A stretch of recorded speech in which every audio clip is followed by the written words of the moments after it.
They wanted to donate all of the money that they had upstairs in their treasure boxes. We had $150. Yeah, we were going to use the $150 to buy some Lego sets. But they decided that it was more important to help someone else with it than to help themselves.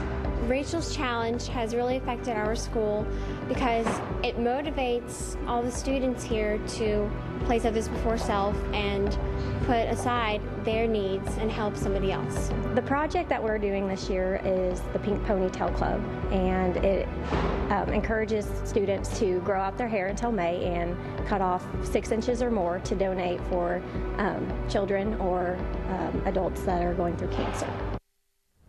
In her young yet inspiring life, Rachel Scott had already become the ambassador for those who were teased, overlooked, or just having a bad day. Now her legacy of compassion has sparked a new generation of acts of kindness ambassadors across the world. So joining us for today's Family First segment to detail some local Rachel's Challenge efforts are her uncle Larry Scott and Nancy Boyd, Director of Counseling with the Rockwall School District. Welcome to both of you for being here. Now, I want to start with you, Larry. Your niece's story, as told by her father, started right after the Columbine tragedy and has just exponentially grown to where it is a force in this country. Do you have any idea at that time that this was going to become such a movement? I don't think we did as a family, and certainly not my brother. He thought it would last about 2 years of telling her story, maybe, you know, if that long, and then be done. And after 11 years, we're still doing it. Let's familiarize people in case they're not familiar, but Rachel was one of the first victims in the library at the Columbine tragedy. Tell us exactly how the idea to first of all, you found her story, and then the idea to tell that story happened.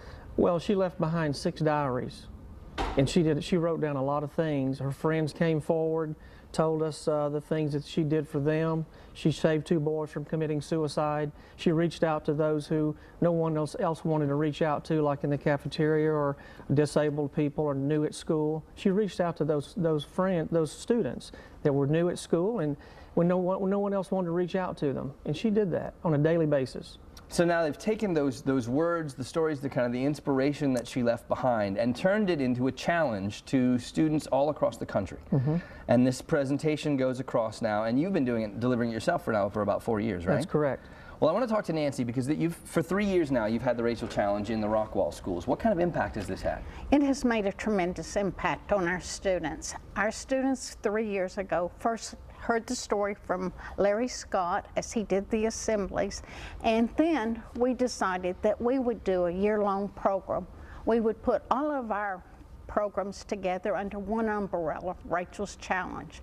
And our students really identified with Rachel and her mission to be committed to new students, students who were different, and students who were picked on. So after the program and after the students see her videos and everything, we have a big banner. And it says, "I accept Rachel's Challenge." And we have our students sign those banners, making a commitment to kindness and compassion. And it's just done wonders, not only for our students, but for our staff members and for our community. All of us are coming together with Rachel's Challenge to be kind and compassionate to others. And you know, there's so many different projects that come in and tell, you know, be good to each other, anti-bullying campaigns, but you say this one, because it is tied through a real person and a real experience and the tragedy that kind of heightened that, it's really moving to the students and it stays with them. It does. We put all of our character ed, our bullying programs, our new student programs, our leadership programs, all under the umbrella of Rachel's Challenge. And in our district, we have a kickoff, and our kickoff is the 3rd week of September, and it's from kindergarten through 12th grade.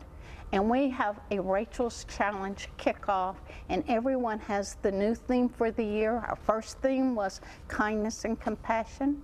The second year was the power of one, and this year is others before self. Others before self. We've got the t-shirts here, and with the time we have left, I want to talk about what you're doing under the challenge this year, because you're going to do the big rally on Thursday night, but during the day on Thursday, students, members of the community, you've invited them to come together and put together 100,000 meals for people in need of hunger, right? A million meals. A million meals. Okay. A million meals. See, I was so blown away. I thought I had looked at the zeros wrong. A million meals in one day. In one day. We have 3 shifts with students coming together at 2 locations at our Rockwall High School and Rockwall Heath. We have our community leaders and members coming together, and we will be packing the meals from 8:30 to 3:30. All right, we'll have all the details on the website. It's got to be impressive to see how this one idea has gone and made such an impact on people's lives. Well, thank you so much for being with us and tell us about it. Again, that's the 3rd annual Rachel's Rally, and it takes place next week. That's Thursday, May 6th in Rockwall. It's a celebration of kindness and compassion, and it's going to be at night at 7 p.m. inside the Wilkerson Saunders Memorial Stadium. If you want information about that or how to get involved with that hunger activity, making those million meals,